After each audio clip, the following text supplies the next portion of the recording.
Kenal ini, nama manusia yang berhasil mengukir sejarah karena telah membunuh saudaranya sendiri di masjid. Mereka adalah Zulham Pialang, 57 tahun, Syazwan Situmorang, 40 tahun, Hasan Basri, 46 tahun, Chandra Lubis, 38 tahun, Risman Syah Effendi Caniago, 30 tahun. Kelima orang ini sudah ditetapkan sebagai tersangka oleh Polres Sibolga, Sumatera Utara dalam kasus penganiayaan yang menyebabkan kematian. Penangkapan tersebut diumumkan secara resmi dalam konferensi pers di Mapolres Sibolga pada Senin 3 November. Dan korban dari tragedi memilukan itu adalah seorang pemuda berumur 21 tahun. Dia dikenal sebagai sosok pekerja keras, baik hati, dan penyayang keluarga. Setelah lulus SMK, pemuda ini memilih untuk bekerja sebagai nelayan demi membantu perekonomian keluarga. Dan ia memilih masjid sebagai tempat istirahatnya karena dia tidak ingin merepotkan saudaranya. Namun, keputusan sederhana itu menjadi takdir tragis yang membuat dia tak pernah bisa kembali ke pelukan keluarganya. Ini anak kami, Bapak. Meregang nyawa di tangan-tangan mereka yang tidak punya peri kemanusiaan. Tolong kami, Bapak. Usut sampai tuntas. Di episode kali ini gue akan membahas mengenai siapakah korban yang insya Allah husnul khatimah ini. Dan kenapa ya, kok bisa dia secara tragis seperti itu? Bagaimana netizen dan masyarakat bereaksi melihat peristiwa naas ini?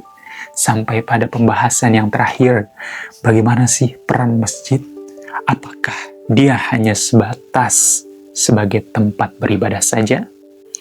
Bersama gua Hasfi di channel Emas Api. Nah, siapakah korban?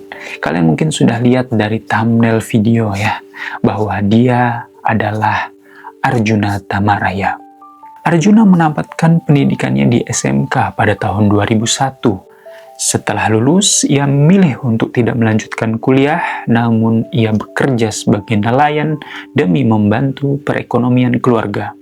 Ayah Arjuna telah meninggal 7 bulan yang lalu, dan ibunya masih tinggal di Semelu Tengah Aceh. Sebagai anak laki satu-satunya, Arjuna merasa bertanggung jawab menjadi sandaran bagi keluarganya, terutama bagi sang ibu dan adik-adiknya. Menurut penuturan adiknya, Cahya Amonta, Arjuna dikenal sebagai sosok yang murah hati dan tidak pelit. Setiap kali ia mendapatkan rezeki, ia selalu mengajak adik-adiknya jalan-jalan atau membelikan sesuatu untuk ibunya. Ia bukan hanya sebagai kakak, tetapi ia juga sebagai figur panutan yang hangat dan penyayang. Pada hari Rabu tanggal 29 Oktober, ia berpamitan kepada adiknya Cahya.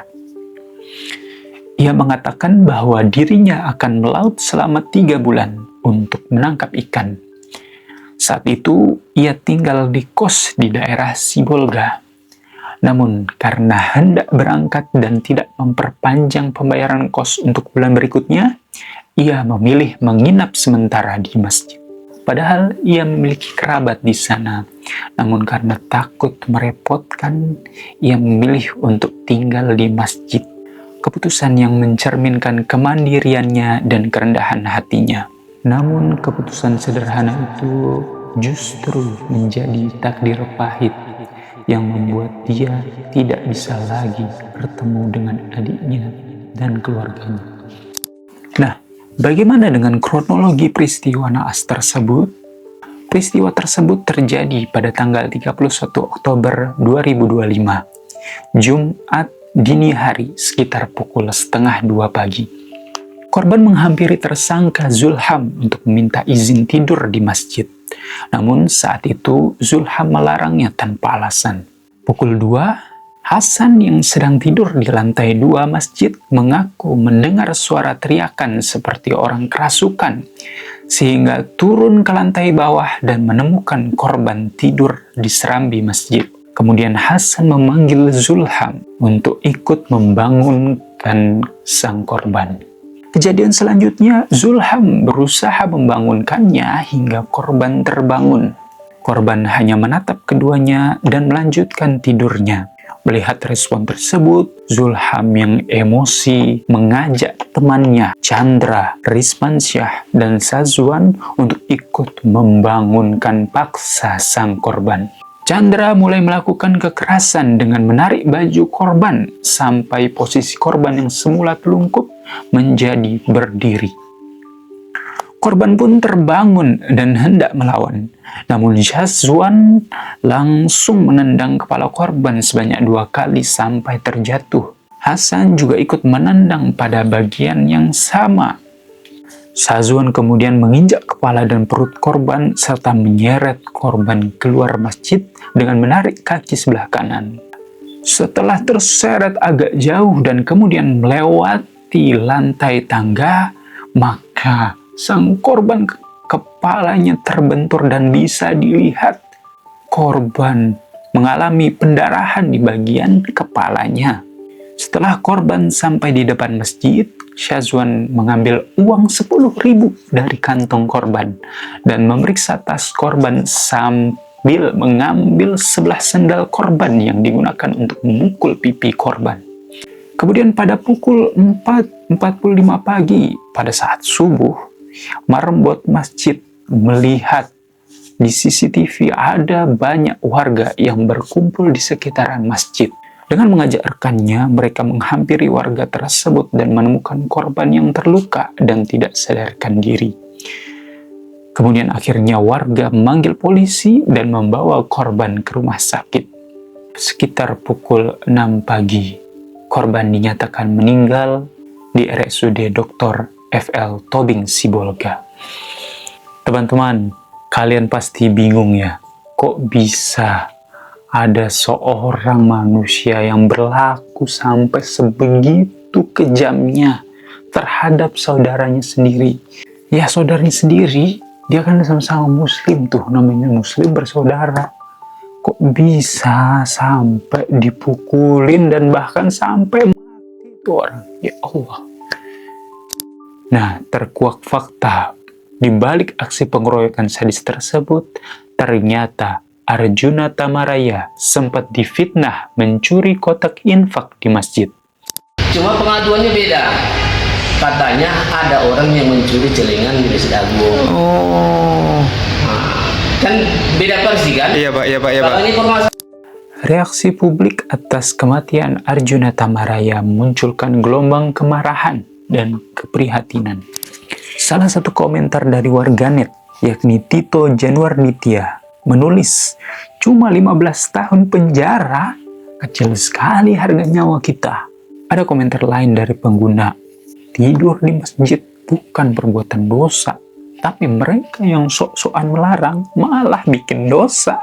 Sementara itu, seorang warganet menulis dengan nada getir, mereka tidak takut kepada Tuhannya, di rumah Allah dia malah menjagal manusia.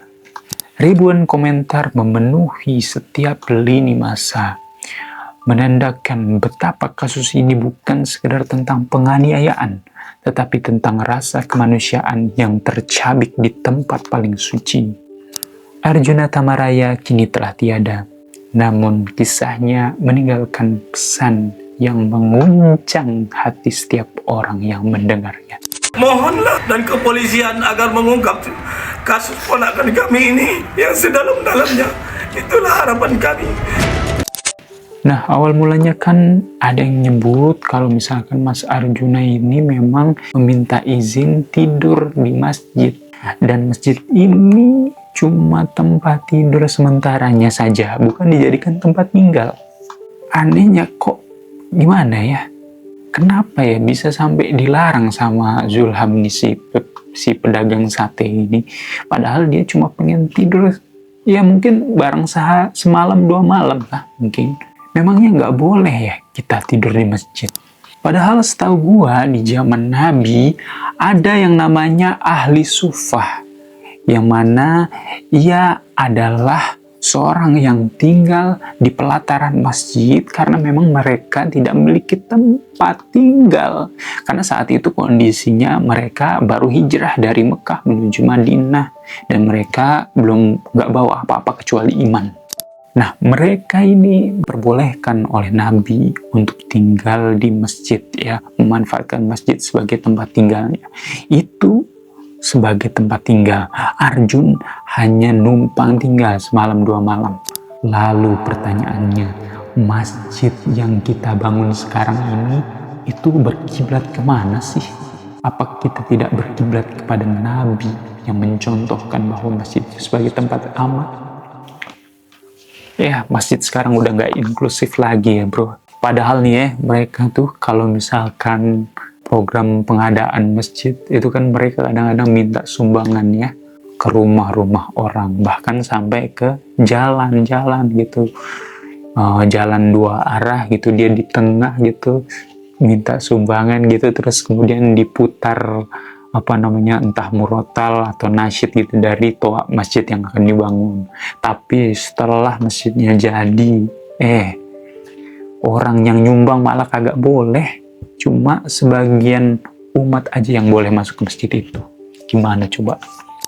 Tentu ini bukan semua masjid yang seperti itu ya, karena gue sendiri pengalaman ya, perjalanan dari gua Jogja ke Depok, malam hari gua tiba di Cianjur gitu, mendapati ada sebuah masjid yang memang membolehkan untuk orang-orang musafir kayak gua untuk ya istirahat sebentar di masjid, dan gue istirahat di pelataran masjid itu dan diperbolehkan. Bahkan banyak musafir-musafir yang seperti itu. Jadi masjid yang udah nggak inklusif itu gue bukan tujukan untuk semua masjid, karena memang sebagian kecil juga ada yang bagus. Contoh lain adalah Masjid Sejuta Pemuda. Ya, masjid ini luar biasa banget. Gue udah ngikutin jejaknya di Instagram ini, viral di FYP manapun. Masjid ini hebat banget ya.